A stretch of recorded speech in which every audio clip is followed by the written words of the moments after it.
بسم اللہ الرحمن الرحیم۔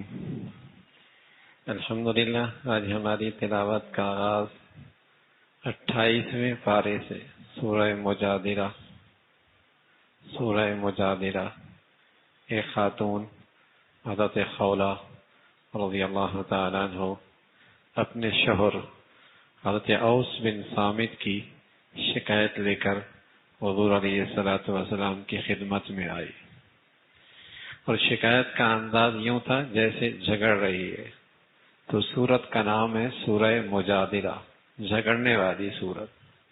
تو وہ خاتون اپنے شوہر کی شکایت لے کے آئی، شکایت کا انداز جھگڑے کا تھا، شکایت میں بہت زور تھا، اپنے درد کا اظہار کر رہی تھی۔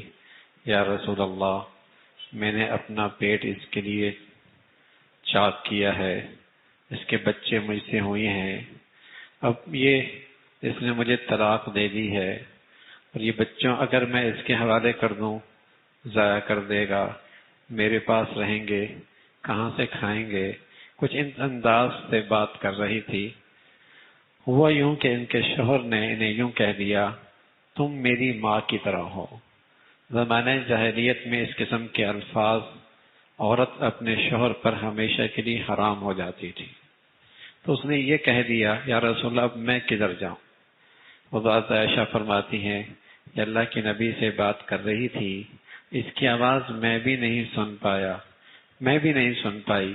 ادھر سے اللہ نے آسمان سے کہہ دیا، قد سمع اللہ، میں نے اس عورت کی باتیں سن لی،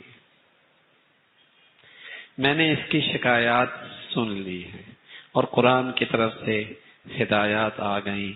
آئندہ کے لیے یہ حرمت شوہر کا اپنی بیوی کے لیے یہ کہہ دینا، یہ حرمت ہمیشہ کے لیے نہیں ہے، بلکہ اس کی ایک حد ہے۔ کفارہ دے دے گا تو یہ حرمت ختم ہو جائے گی۔ کفارہ ہے ایک غلام آزاد کر دے 2 مہینے کے، یا پھر وہ روزے رکھ لے، نہیں طاقت رکھتا 60 مسکینوں کو کھانا کھلا دے۔ اگر یہ کفارہ دے دے گا یہ حرمت ختم ہو جائے گی۔ اللہ ہے، اس کے سننے کی شان ہے، پر میں نے اس عورت کی بات سن لی۔ اور پھر اللہ نے ایک ضابطہ اور ایک قانون اللہ نے اپنے حبیب صلی اللہ علیہ وسلم کے واسطے سے ساری امت کو دے دیا کہ اس قسم کے الفاظ اچھے نہیں ہیں، برے ہیں، لیکن اس کا پھر کفارہ ہے۔ کفارے کے بعد بیوی رہتی ہے۔ اللہ کا علم بہت بڑا ہے، زمین و آسمان کا سارا علم وہ جانتا ہے۔ تم 3 ہو نا، چوتھا اللہ ہے، 4 ہو تو 5واں اللہ ہے، 6 ہو تو 6واں اللہ ہے، تھوڑے ہو یہ زیادہ، خیال رکھنا اللہ بھی سن رہا ہے۔ کوئی سنے نہ سنے، اللہ سن رہا ہے۔ اللہ ہر جگہ حاضر ناظر ہے، وہ ہر جگہ موجود ہے، ہر جگہ موجود ہے۔ یہودی آپ کی خدمت میں آتے، بدتمیزی کے الفاظ کہتے، السلام علیکم، آپ پر ہلاکت ہو، ایسی بے ادبی کرتے تھے۔ اللہ نے ان کی مذمت فرمائی۔ پھر آپس میں سرگوشیاں کرتے تھے مسلمانوں کو پریشان کرنے کے لیے۔ سازشی قوم ہے، کوئی سازش کر رہے ہوں گے، تو اللہ رب العزت نے ایسی سرگوشی جس میں دوسروں کو تکلیف ہو اس کی ممانعت فرما دی۔ ہاں، سرگوشی کوئی نیکی کی ہو، خیر کی ہو، اس کی اجازت فرمائی۔ پھر فرمایا، ایمان والو، جب تم کسی مجلس میں بیٹھے ہو نا، اور اس مجلس میں پہلے اسی کا بیٹھنے کا حق ہے جو پہلے بیٹھا ہے۔ ہاں، اگر کوئی بعد والا آیا تو ایمان، اسلام، محبت کا تقاضا ہے، گنجائش ہے تو اسے جگہ دے دو، گنجائش ہے تو اسے جگہ دو۔ مجلس کے آداب بتائے، اور پھر فرمایا کہ ایمان والے یہ بڑے مخلص ہیں جو اللہ کے دشمنوں سے تعلقات استوار نہیں کرتے، اور چاہے اللہ کے دشمن ان کے باپ ہی کیوں نہ ہو، اور ان کا بیٹا ہی کیوں نہ ہو، اور ان کا بھائی ہی کیوں نہ ہو، ان کے ہاں رشتہ داری میں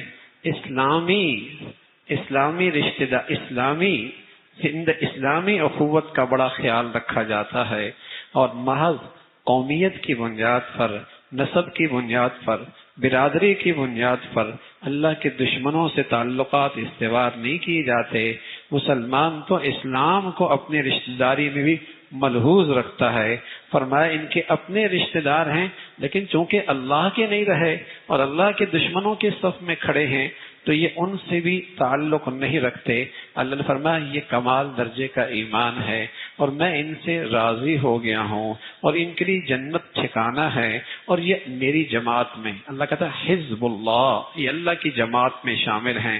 ایسے اللہ سے رسول اللہ صلی اللہ علیہ وسلم فرمایا کرتے تھے من احب للہ وابغض للہ واعطى للہ ومنع للہ فقد استكمل الایمان. جو محبت بھی اللہ کی خاطر کرے اور کسی سے اگر نفرت بھی ہے تو اپنی نفسانیت کی بنیاد پر نہیں اور اپنی ذاتیات کی بنیاد پر نہیں، زبان اور قوم اور برادری کی وجہ سے نہیں، اللہ کی وجہ سے. اللہ کا حکم ہے اور اللہ کی چاہت یہ ہے تو نفرت بھی اللہ کے لیے. کسی کو دے رہا ہے وہ بھی اللہ کو راضی کرنے کے لیے، اور کہیں ہاتھ روک رہا ہے چونکہ اللہ کا حکم ہے یہاں نہیں دینا اس لیے ہاتھ روک رہا ہے. رسول اللہ صلی اللہ علیہ وسلم نے فرمایا جس کے تمام جذبات اور تمام حرکات اور سکنات اللہ کی مرضی کے تابع ہو جائیں اس کا تو ایمان کامل ہے. یہ تو کمال ایمان ہے، یہ تو کمال ایمان ہے. اس کا تذکرہ فرمایا. پھر سورہ حشر ہے. مدینہ منورہ کا پہلا نام تھا یثرب. یثرب یہودی آباد تھے اور پوری آبادی کو انہوں نے سود میں کی زنجیروں میں جکڑ رکھا تھا اور یہودی وہاں کے چودھری تھے، بڑے بڑے قلعے بنا رکھے تھے.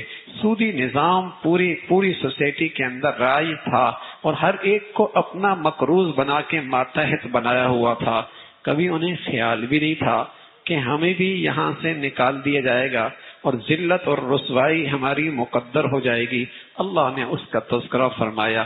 مدینہ جو یثرب بعد میں مدینہ بنا پیارے رسول صلی اللہ علیہ وسلم کی ہجرت کے بدولت اور آپ کی آمد کے بدولت. پھر یہودی وہاں سے نکالے گئے. پہلے انہیں نکالا خیبر کی طرف، پھر حضرت عمر آئے اور عمر نے انہیں دھکیل دیا شام کی طرف. شام کی طرف پھر چلے گئے اور فرمایا اخرج الیہود من جزیرۃ العرب، جزیرہ عرب سے یہودیوں کو نکال دو. اور انہیں اس طریقے سے خیبر سے اور خیبر سے پھر شام کی طرف دھکیلا گیا. تو پھر اس پر جو مسلمانوں کے پاس مال غنیمت آئی اس کی تقسیم کا تذکرہ فرمایا. پھر مسلمان مہاجر ہیں، انصار ہیں، کچھ اللہ کے دین کے لیے ہجرت کر رہے ہیں اور کچھ اپنے ان مہاجر بھائیوں کو اسلام کے رشتے کی بنیاد پر گلے سے لگا رہے ہیں. انصار ہیں، مہاجر ہیں، انصار ہیں. ان کی شاندار اخوت کا تذکرہ قرآن میں ہے اور ایسی اخوت اور پیار زمین و آسمان نے پھر منظر کبھی نہیں دیکھا. ایسا خوبصورت اخوت اور پیار کا رشتہ تھا کہ خود ضرورت مند ہیں اپنے بھائیوں کا خیال رکھ رہا ہے، خود حاجت مند ہیں. ایک واقعہ لکھا اللہ کے نبی نے بتایا. ان کے ہاں ایک مہمان آیا اور آپ اس مہمان کے لیے فرمانے لگے کون اس مہمان کو آج میرا اپنے گھر لے جائے گا. ایک صحابی نے ہاتھ کھڑا کیا، ابو طلحہ انصاری نے. کہنے لگا یا رسول اللہ اس کو میں اپنے ہاں لے جاؤں گا. اعزاز تھا، نبی کا مہمان، میرا مہمان، کون اس اعزاز کو چھوڑ سکتا تھا. اور یہ بھی پتا ہے گھر میں ہے کچھ بھی نہیں، بہت تھوڑا سا ہے. بیوی سے مشورہ کیا کیا کیا جائے.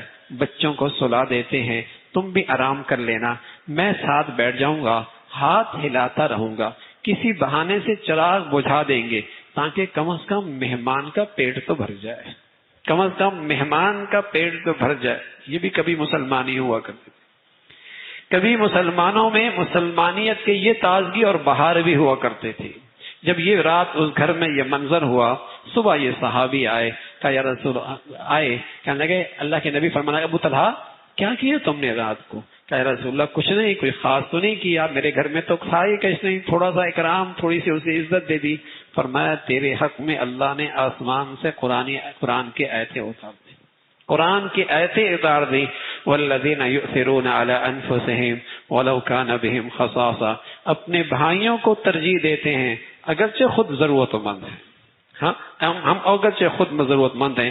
تو وہ انصار اور وہ مہاجر کا جو اسلامی اخوت کا رشتہ تھا، وہ میٹھا رشتہ، اس کا تذکرہ.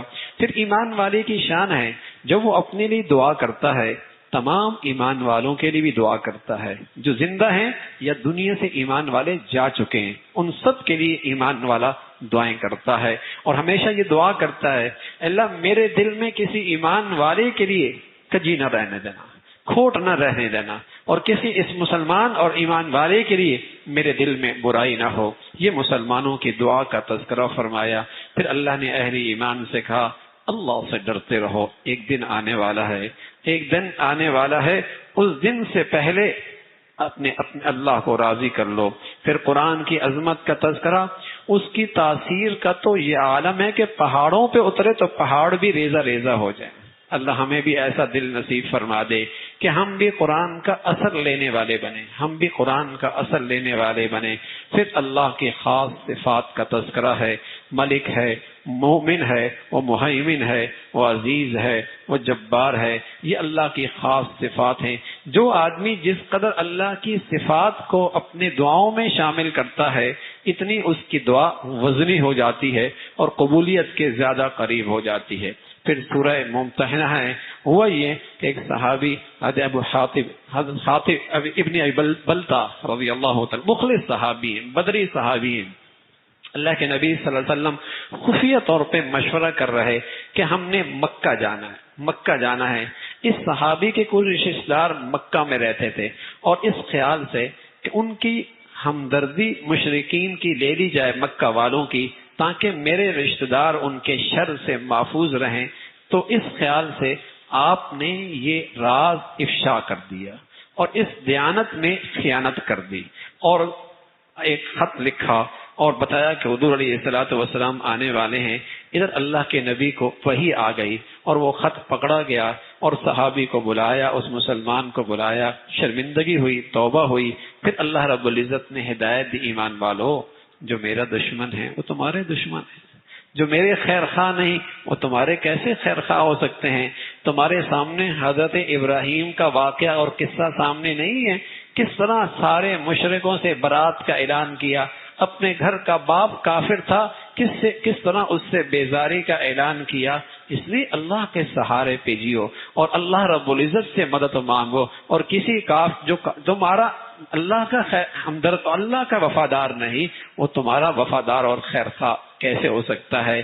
تو یوں مسلمانوں کو اس واقعے کے ذریعے تنبیہ فرمائی، اور پھر جو ایمان والیاں ہجرت کر کے مدینہ آئیں، فرمایا ان کا دیکھ بھال کر لو، پھر آپ ان کو اپنے پاس رکھیں، انہیں کفار کے حوالے نہ کریں، اس کا تذکرہ فرمایا۔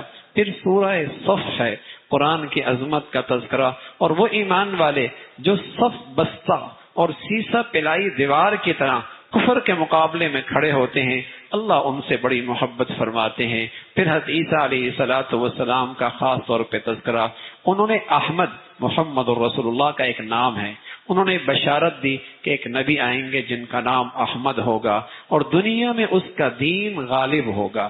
اگرچہ کافر اور مشرکوں کو یہ بات ناگوار گزرے، لیکن ان کا دین دنیا میں غالب ہوگا، اس کا تذکرہ فرمایا۔ ایمان والوں کو ایک نفع بخش تجارت کا تذکرہ کیا، نفع بخش تجارت، جان دے دو، مال دے دو اللہ کے دین کی سربلندی کے لیے، تمہیں اللہ رب العزت دنیا میں عزت و کامرانی دے گا اور آخرت میں ہمیشہ کامیابی نصیب فرما دیں گے۔ یہ ایک نفع بخش تجارت ہے جس میں گھاٹے کا کوئی اندیشہ نہیں ہے اور جس میں نقصان کا کوئی اندیشہ نہیں ہے۔ جو اپنا جان و مال اللہ کے دین کی حفاظت اور اشاعت کی لگاتا ہے، یہاں بھی کامرانی اور عزت ہے اور وہاں ہمیشہ کے لیے کامیابی ہے، اس کا تذکرہ فرمایا۔ جو بھی دین کی محنت میں لگتا ہے خلوص کے ساتھ، اللہ رب العزت اس کے کامرانیاں اس کے مقدر فرما دیتا ہے۔ عیسیٰ علیہ السلام کے سچے پیروکار بھی جب آپ کے ساتھ کھڑے ہو گئے، اللہ نے انہیں غالب فرمایا اور ان کے ساتھ اللہ کی مدد اور نصرت فرمائی۔ پھر سورہ جمعہ ہے، سورہ جمعہ، جس میں شروع میں اللہ کی بڑائی ہے۔ پھر آپ کا دنیا میں تشریف لانا، آپ علیہ السلام کا کیا مقصد تھا؟ قرآن کی آیات سکھانا، قرآن کے ذریعے دلوں کے ذریعے تربیت کرنا، قرآن کے علوم سکھانا اور قرآن کے احکامات سکھانا، یہ آپ کی نبوت کے مقاصد میں سے تھے۔ آج بتائیے نا، زمین پہ کوئی آدمی ان خدمات میں مصروف ہو تو دنیا انہیں کس نظر سے دیکھتی ہے؟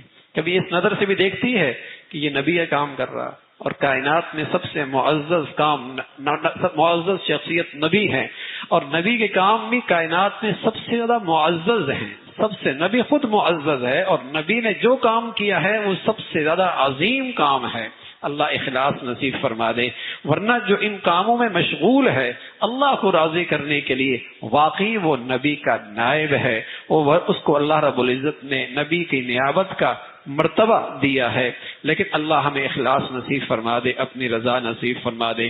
فرمایا یہودیوں کی طرح نہیں جن کے پاس آسمانی کتاب تورات موجود تھی لیکن انہوں نے اس سے نفع نہیں اٹھایا. ان کی مثال تو ایسی ہے جیسے گدھے پہ کتابیں رکھ دی جائیں اور وہ اس سے فائدہ نہ اٹھائے. ایسا علم جس سے نفع نہ اٹھایا جائے اور ایسی دینی علوم جس سے فائدہ نہ اٹھایا جائے وہ تو ایسا ہے جیسے ایک گدھے پہ کتابیں رکھ دی جائیں، وہ بھی نفع نہیں اٹھاتا. اس کی مذمت فرمائی. پھر ایمان والوں کو ہدایت فرمائی کہ جب اذان جمعہ ہو جائے تمام تجارتی مصروفیات کو ترک کر دو، تمام تجارتی مصروفیات کو ترک کر دو. جیسی اذان جمعہ ہو جائے اس کے بعد کوئی تجارتی مصروفیت رکھنا ناجائز ہے، حرام ہے. آمدنی میں برکت نہیں ہوگی، اس کا نقصان ہوگا. ہاں جب جمعہ ختم ہو جائے پھر اللہ کا فضل تلاش کرو، پھر اللہ کا فضل تلاش کرو. اللہ تمہارے رزق میں برکت دیں گے اور وہ بہترین رزق دینے والی ذات ہے، بہترین رزق دینے والی ذات ہے. پھر سورہ منافقون ہے. ویسے تو قرآن کی کئی آیتوں میں منافقین کا تذکرہ فرمایا لیکن یہ تو پوری سورت ہی اس پر مشتمل ہے. اور یہ اسلامی معاشرے کا ایک ناسور ہے، یہ ایک اسلامی معاشرے اور سوسائٹی کا ناسور ہے کہ جس کا دل اور زبان ان دونوں میں کوئی ملاپ نہیں. زبان سے کچھ کہتا ہے، دل میں کچھ کہتا ہے. زبان سے کچھ کہتا ہے، کردار، سیرت، کریکٹر کچھ ہے. اس کے زبان اور دل میں ملاپ نہیں. منافق وہی ہوتا ہے کہ دعوے بڑمبے چوڑے کہنے لگا آپ تو اللہ کے رسول ہیں، ہم آپ کی گواہی دیتے ہیں اور آپ تو اللہ کے سچے رسول ہیں، اور پیٹھ پیچھے آپ کے خلاف سازشیں، آپ کے خلاف مکر و فریب. اسی طرح اللہ یہ اسلامی معاشرے کا سب سے ناسور قسم کا طبقہ ہے جس کی زبان اور دل میں کوئی ملاپ نہیں ہے اور جس کے بولوں اور کردار اور کریکٹر میں کوئی ملاپ نہیں ہے. اس کی مذمت فرمائی. اور یہ ہمیشہ اہل دین کے بارے میں یہ خیال رکھتے ہیں کہ یہ کم تر لوگ ہیں، یہ کم تر لوگ ہیں، یہ کم عقل لوگ ہیں، یہ گھٹیا لوگ ہیں. اس زمانے کا منافق بھی حضرات صحابہ کے بارے میں یہ کہتے تھے یہ مدینہ میں آ گئے، یہ گھٹیا لوگ ہیں، یہ کم تر لوگ ہیں، ہم انہیں مدینہ سے نکال دیں گے، ہم ان کم تر لوگوں کو ان کو مدینہ سے نکال دیں گے. اللہ رب العزت نے فرمایا عزت کے خزانے تو اللہ کے پاس ہیں، عزت تو ایمان والوں کے لیے ہے، عزت تو اللہ کے رسول کے لیے ہے. لیکن منافق لوگ اس بات کو جانتے نہیں. پھر اہل ایمان کو تلقین فرمائی ایمان والو مال و دولت کہیں تمہیں اللہ سے غافل نہ کر دے. یہ مال و دولت اللہ کی نعمتیں ہیں، اس نعمت سے اللہ کو پالو، اس نعمت سے اپنے خربوں سال کی زندگی سنوار دو. کہیں ایسا نہ ہو دولت کیا بڑھی اللہ کا در بھول گئے، دولت کیا بڑھ گئی اللہ کے سامنے سجدے بھول گئے، دولت کیا بڑھی اللہ کے کلام پڑھنا تلاوت کرنا بھول گئے، دولت کیا بڑھی اللہ کا در ہی بھول گئے. یہ دولت فتنہ ہے، مصیبت ہے، عذاب کا ٹکڑا ہے. بھائی فرمایا مال و دولت اللہ کی نعمتیں ہیں، اس سے اپنی خربوں سال کی زندگی تعمیر کرو اور اس نعمتوں کا شکر کر کے اللہ کے اور قریب ہو جاؤ. اس گھڑی سے پہلے ان نعمتوں کو خرچ کرو اس سے پہلے کہ موت آ جائے. اور پھر تم کہو اللہ مہلت دے دے، اے اللہ مہلت دے دے. پھر مہلت نہیں ملا کرتے. پھر سورہ تغابن ہے اور اللہ کی بڑائی کا تذکرہ. پھر قیامت کا منظر نامہ جس کا نام یوم التغابن ہے. قیامت کا ایک نام یوم التغابن بھی ہے. نیکی کرنے والوں کے لیے جنت اور اللہ کے ہاں انعامات اور بدی کرنے والوں کی سزا. فرمایا بہت ساری مصیبتیں تمہاری بدعمالیاں اور صرف اللہ کے حکم سے آتی ہیں، اللہ کے حکم سے آتی ہیں. اور فرمایا ایمان والو مال و دولت یہ میری امت کی بڑی آزمائش ہے، یہ مال و دولت اس امت کی بڑی آزمائش ہے. اللہ سے ڈرو، ہر نعمت میں اللہ سے ڈرو اور اس نعمت کو یوں استعمال کرو جیسے اس نعمت کا حق ہے. یہی نعمت کا شکر ہے، یہی نعمت کا شکر ہے. پھر اللہ کے راستے میں خرچ کرنے کی فضیلت ہے. پھر سورہ طلاق ہے جہاں بن نہیں پاتا اور زندگی نہیں اکٹھی گزر سکتی، میاں بیوی کے اندر آپس میں مزاج طبیعت نہیں ملتی. آخری چارہ کا طلاق ہے. طلاق اسلام کو پسند نہیں، اس لیے کہ اسلام خاندان کے استحکام کی بات کرتا ہے، خاندانوں کے استحکام کی بات کرتا ہے. اسلام خاندانوں کے جوڑ کی بات کرتا ہے. لیکن جب کوئی بھی چارہ کار نہ ہو پھر طلاق کی اجازت ملتی ہے. وہ بھی ایک کہ اگر 3 ماہواریوں کے درمیان ہوش آ جائے اور معاملہ سلجھ جائے تو رجوع کر سکتا ہے، اور اگر پھر بھی معاملہ ہاتھ سے نکل گیا کوئی بات نہیں، 3 ماہواریوں کے بعد میاں بیوی نہیں رہے، یہ وہ اپنی الگ شادی کر سکتی ہے اور یہ اپنا معاملہ الگ کر سکتا ہے۔ بعد میں خرچہ نان نفقے کی خرچی ذمہ داری، بچے کی ذمہ داری باپ پر ہوگی، اس کا تذکرہ فرمایا۔ اور بعد میں اگر یہ آپس میں پھر ملنا چاہیں تو صرف نکاح کے ذریعے پھر آپس میں مل سکتے ہیں، لیکن اگر 3 دے دی ہاتھ سے معاملہ نکل گیا، 3 دے دی ہاتھ سے معاملہ نکل گیا۔ شریعت نے ہر چیز کی ایک حد رکھی ہے اور اس کی اجازت دی ہے اور اس میں سہولت دی ہے اور اس میں آسانیاں دی ہیں، لیکن مسلمان آج ان آسانیوں کو لیتا نہیں، ایک تلوار چلا دیتا ہے، ہاں، اور ایک دم جسے کہیں کہ تینوں برسا دیتا ہے گولیاں، اور پھر کہتا ہے کوئی ایسا راستہ نکل جائے کہ بیوی ہاتھ سے نہ جائے۔ اب کیا ہاتھ سے نکل، اب کیسی صورت بنے گی؟ جب آدمی چھلانگ لگا دے سمندر میں اور پھر کہتا ہے کپڑے گیلے نہ ہوں، ایسا کوئی طریقہ بتا دے، تو ایسا تو کوئی تدبیر نہیں ہوتی۔ جب شریعت نے آپ کو بتا دیا کہ نکاح کرنے کا بھی ایک طریقہ ہے، طلاق دینے کا بھی ایک طریقہ ہے، نکاح کرنے کا بھی ایک طریقہ ہے، طلاق دینے کا بھی طریقہ ہے، شریعت کے سامنے رکھو گے تو تمہارے لیے گنجائش بہت ہے، سہولت بہت ہے، آسانیاں بہت ہیں، شرمندگی پر، ندامت پر واپس آنے کا راستہ موجود ہے۔ پھر اللہ رب العزت نے تلقین فرمائی، ایمان والو تقوی اختیار کرو گے نا تمہاری مشکلیں آسان ہو جائیں گی۔ تقوی اختیار کرو، قرآن کہہ رہا ہے، قرآن اللہ کا کلام ہے، تقوی اختیار کر، تقوی گناہ نہ کرنا، گناہوں سے پرہیز، فرمایا گناہ نہیں کرو گے تمہاری مشکلیں آسان ہو جائیں گی، اللہ رب العزت تمہارے معاملات آسان فرما دیں گے، تمہاری زندگی کی ضروریات وہاں سے پورا کریں گے، وہم و گمان کے اندر بھی نہیں ہوگا۔ گناہوں سے پرہیز کرو گے نا، چھوٹی موٹی گناہیں اللہ ویسے ہی معاف فرما دیں گے۔ اس کا تذکرہ فرمایا، عورت کا حق ہے جو مرد کھائے عورت کھلائے، جو پہنے اسی کو پہنائے، جس اسٹیٹس کی زندگی مرد گزارے اسی اسٹیٹس کی زندگی عورت کا بھی حق ہے، جب زندگی کے رفیقہ ہے تو پھر اس کا بھی خیال رکھنا ہے، اسی کا تذکرہ فرمایا۔ پھر سورہ تحریم ہے، رسول اللہ صلی اللہ علیہ وسلم نے شہد، اور ایک روایت کے مطابق آپ کی باندھی تھی، آپ نے اس کے بارے میں فرمایا آج کے بعد میں اس کے قریب نہیں جاؤں گا، ایک روایت میں ہے آج کے بعد میں شہد نہیں استعمال کروں گا۔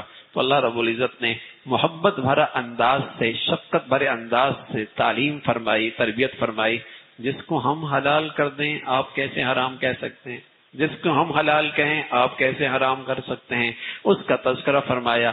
پھر پوری یہ تحریک ایک واقعہ تھا، تو وہ ایک خاتون آپ کی ایک اہلیہ کو پتا تھا، اس نے وہ بات آگے دوسری اہلیہ کو بھی بتا دی، اللہ کے نبی صلی اللہ علیہ وسلم کو اس بات کو ناپسند آئی، اس پر تنبیہ آئی، اور پھر اللہ نے ساتھ ساتھ اہل ایمان کو تلقین فرمائی۔ اور ایمان والو، ہر باپ پر اور ہر گھر کے ذمہ دار پر اپنی اولاد کی دینی اخلاقی تربیت فرض ہے، ہر باپ پر اپنی اولاد کی دینی اخلاقی تربیت فرض ہے۔ عالم بنانا فرض نہیں ہے، لیکن اچھا مسلمان بنانا ہر ماں باپ کی ذمہ داری، اچھا مسلمان بنانا ہر ماں باپ کی ذمہ داری ہے۔ اور اس ذمہ داری کو اس انداز میں پیش کیا، فرمایا تم اپنے بچوں کو آگ کی طرف جاتا دیکھتے ہو تو کیا کرتے ہو؟ صرف یہ کہتے کہ بیٹے آگ سے بچنا، یہ کہہ دیتے ہو؟ نہیں، جب تک تم یہ اس بات سے مطمئن نہ ہو جاؤ کہ یہ بچہ آگ سے محفوظ ہو گیا، اس وقت تک آپ بھی چین سے نہیں بیٹھتے۔ اگر آپ پلنگ پہ ہیں تو آپ کو نیند نہیں آئے گی، دسترخوان پہ ہیں تو آپ کا لقمہ حلق میں نہیں جائے گا، پانی پی رہے تو گھونٹ اندر نہیں جائے گا، جب تک کہ آپ بچے کو اس آگ سے بچا نہ لیں۔ تو اللہ رب العزت بھی یہی کرے، قوا انفسکم واہلیکم نارا، اپنی اولاد کو گناہوں کی آگ سے بچانا بھی ماں باپ کی ایسی ذمہ داری ہے جیسے زہری آگ سے تم اپنے بچوں کو بچاتے ہو۔ صرف کہہ دینا کافی نہیں ہے، ہاں اپنی پوری توانائی لگا دی اور اپنی پوری کوشش لگا دی، اور پھر کوئی بچہ غیر ذمہ دار ہے اور گمراہ ہو گیا تو وہ ماں باپ کی ذمہ داری نہیں، لیکن اگر اس فریضے میں کوتاہی کی پھر باپ مجرم ہوگا، پھر ذمہ دار ہوگا۔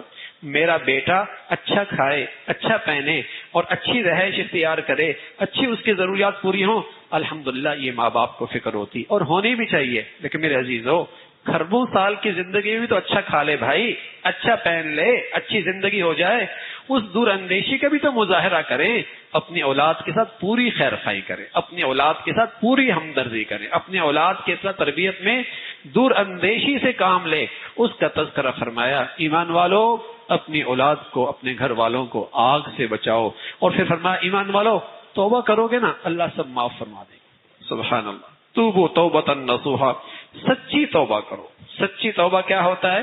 اپنے کیے پہ ندامت, آئندہ نہ کرنے کا عزم, جو کر رہا ہے اس سے دستبردار, جو کر رہا ہے دستبردار, اور جن کے حقوق اس کے ذمے ہیں مخلوق کے, ان کو واپس کرنے کی فکر, ان کے واپس کرنے کی فکر. جو سچی توبہ کرے گا اس کی برکت سے اللہ کہتا ہے میں اس کے سارے گناہوں کو معاف فرما, میں اس کے سارے گناہوں کو معاف فرما دوں گا. اور آپ فرمایا کرتے تھے التائب من الذنب کمن لا ذنب لہ, توبہ کرنے والا تو ایسا ہے جیسے اس نے گناہ کیا ہی نہیں, اور توبہ کرنے والا تو ایسا ہے جیسے آج اس کی ماں نے اسے جنا ہے. آج 27 کی رات ہے, ایک رات اور ہے. ارے میرے عزیزو, کیا ہی اچھا ہے یہ گھڑیاں ہمارے لیے سچی توبہ لے کے آ جائیں, اور ان گھڑیوں میں ہمیں سچی توبہ کی توفیق مل جائے. کیا پتا بھائی کون کتنے دن تک جیتا ہے, کس کا دل گردہ ہے کہ گناہوں کے ساتھ مرے اور اللہ کی ناراضگی مول لے. کس کا دل گردہ ہے اللہ کی نافرمانی کے ساتھ مرے اور پھر قبر کے عذاب کو برداشت کر سکے. کس کا دل گردہ ہے جو اللہ کو ناراض کر کے مرے اور معاشر کے میدان میں رسوائی کے ساتھ گھومتا پھر رہا ہو. اور کس کی ہمت اور حوصلہ ہے جو اللہ کو ناراض کر کے مرے اور جہنم کا ایندھن بنے. فما اصبرہم علی النار, بڑی ہمت ہے بھائی, آگ پہ صبر کر لو گے, بڑی ہمت ہے. تو میرے عزیزو, آج یہ نسخہ قرآن بتا رہا, اللہ کا فضل, اللہ کی مہربانی, اللہ کا پیار, اللہ کی شفقت. میرے بندے تو نے پہلے کیا کیا نہیں پوچھا جائے گا. آج ندامت کے آنسو لے کے آ, سب معاف کر دو. آج ندامت کے آنسو لے کے آ, سب لے کے آئے گا. محض نسب وسب کام نہیں آنے بھائی, نسب وسب کام نہیں آنے. حضرت نوح نبی, بیوی جہنمی, بیوی جہنمی, بیوی جہنمی. فرعون کی بیوی جنتی, فرعون جہنمی. محض تعلق کام نہیں آنا, نسب کام نہیں آنا, عمل کام آئے گا, عمل کام آئے گا. حضرت مریم کا تذکرہ ہے, پھر سورہ ملک ہے. حدیث میں آتا ہے جو اس ملک کو رات کو پڑھنے کا اہتمام کرتا ہے قبر کے عذاب سے محفوظ رہتا ہے, قبر کے عذاب سے محفوظ رہتا ہے. سورہ ملک کی تلاوت جو اس کی تلاوت کرتا ہے عذاب قبر سے محفوظ رہتا ہے. اور اس کے آغاز میں اللہ نے فرمایا الذی خلق الموت والحیات, اللہ وہ جس نے موت اور زندگی پیدا کی. تو قرآن سمجھنے والوں نے ایک نقطہ لکھا, اللہ میاں زندگی پہلے ہوتی ہے موت بعد میں ہوتی ہے, یہاں موت پہلے ہے, یہاں موت پہلے زندگی بعد میں, یہ کیا بات ہے؟ حالانکہ زندگی پہلے ہوتی ہے موت بعد میں ہوتی ہے, قرآن میں موت پہلے زندگی بعد میں. تو فرمایا جو شخص اپنی زندگی میں موت کو آنکھوں کے سامنے رکھتا ہے دنیا کی زندگی کا لطف بھی وہی اٹھاتا ہے. جو شخص اپنی موت کو اپنے سامنے رکھتا ہے زندگی کا لطف اور مزہ بھی وہی لیتا ہے. اور جو دنیا میں جینے کے لیے جیتا ہے نہ جانے کتنی مرتبہ مرتا ہے, گھٹ گھٹ کے مرتا ہے, غموں میں مرتا ہے, خوف میں مرتا ہے, ہاں, اور نہ انجانے خیالات کے خوف میں مرتا ہے, مرتا ہی رہتا ہے. تو فرمایا زندگی. اور پھر اللہ کہہ رہا ہم یہ دیکھنا چاہتے ہیں عمل کس کا اچھا ہے. وہاں زیادہ نہیں کوالٹی, معیار کس کا اچھا ہے. وہاں یہ دیکھا جائے گا 5 کیے نہیں, 4 کیے لیکن معیاری کیے, 2 کیے لیکن معیاری کیے, 1 کیا لیکن معیاری کیا. معیاری کیا ہوتا ہے؟ معیاری وہ ہوتا ہے اخلاص, اللہ کو راضی کرنا, اور وہ عمل سنت کے مطابق, وہ عمل سنت کے مطابق, وہ عمل پیارے نبی کے طریقے کے مطابق. کثرت نہیں معیار, کثرت نہیں معیار, کوالٹی اللہ کے ہاں دیکھی جاتی ہے. اور کوالٹی عمل کی کیسے بڑھتی ہے؟ جب اللہ کو راضی کرنے کے جذبے کے ساتھ ہو اور شریعت کے مطابق ہو. اس کا تذکرہ فرمایا. پھر اللہ کی قدرت اور اللہ کی بڑائی. آسمان دیکھو, زمین دیکھو, دیکھو کہیں پھٹن نظر آ رہی ہے آسمان میں؟ صدیاں ہو گئی یہ چھت بنا ہے, کہیں پھٹن نہیں ہے, کہیں دراڑ نہیں ہے. بار بار دیکھو کہیں نظر آ رہا ہے دراڑ کوئی پھٹن؟ قرآن یہی کہہ رہا ہے فرجع البصر هل ترى من فطور, فرجع البصر هل ترى من فطور. کہیں کوئی ٹوٹ پھوٹ کہیں نظر آ رہی ہے؟ یہ اللہ کی قدرت ہے, اس کی بڑائی ہے.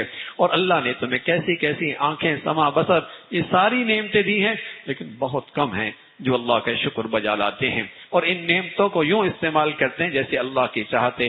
کافر کہتے تھے اللہ کا عذاب کب آئے گا, اگر ہم نہیں مانتے تو پھر پکڑ کیوں نہیں آتی؟ تو اللہ کے نبی نے بتایا اس کا علم تو اللہ کے پاس ہے, لیکن یہ درا رکھنا جب ہلاکت آئے گی, پکڑ آئے گی, بچا کوئی نہیں سکے گا, بچا کوئی نہیں سکے گا. اگر زندگی کا سامان پانی ہے, ہر چیز کی زندگی پانی سے ہے, اور دیکھو اگر یہ پانی اللہ زمین کے اندر گم کر دے تو بتاؤ کون ہے جو اس پانیوں کے لے کے آ جائے؟ فَمَن يَأْتِيكُم بِمَاءٍ مَّعِينٍ، اگر پانی گم کر دے، اب دیکھتے ہیں نا، ایک زمین میں پانی، ایک زمین میں پانی نہیں، ایک زمین میں کڑوا، ایک زمین میں میٹھا، یہ کون کرتا ہے؟ فرمایا پانی گم کر دے۔ ایک بدبخت آدمی یہ آیت سن کر کہنے لگا میں مشین لگاؤں گا، اوزار سے پانی کھودوں گا، کنواں کھودوں گا، پانی آ جائے گا، پانی نکال کے دکھاؤں گا۔ اللہ رب العزت نے اسے فوراً تھپڑ مارا اور سزا دی، اور اس کو کہا، اس کی آنکھوں کا پانی ختم کر دیا، اور کہہ دیا اپنے نبی سے، اپنے پیغمبر سے، اسے کہہ دو تو زمین کا پانی تو بعد میں لائے گا، پہلے اپنے آنکھوں کا پانی تو واپس لے کے دکھا، تو اپنی آنکھوں سے پانی تو واپس لا کے دکھا دے۔ ایک اللہ کا نظام ہے، اور اسی کی مہربانی اور قدرت سے سارا نظام چل رہا ہے۔ ہمیشہ اللہ ہمیں اپنی نعمتوں میں رکھے، اپنی رحمتوں میں رکھے، اپنی مدد اور نصرت میں رکھے، اور اپنی پکڑ سے ہمیشہ محفوظ فرمائے۔ اللہ بھائی عمل کی توفیق نصیب فرمائے۔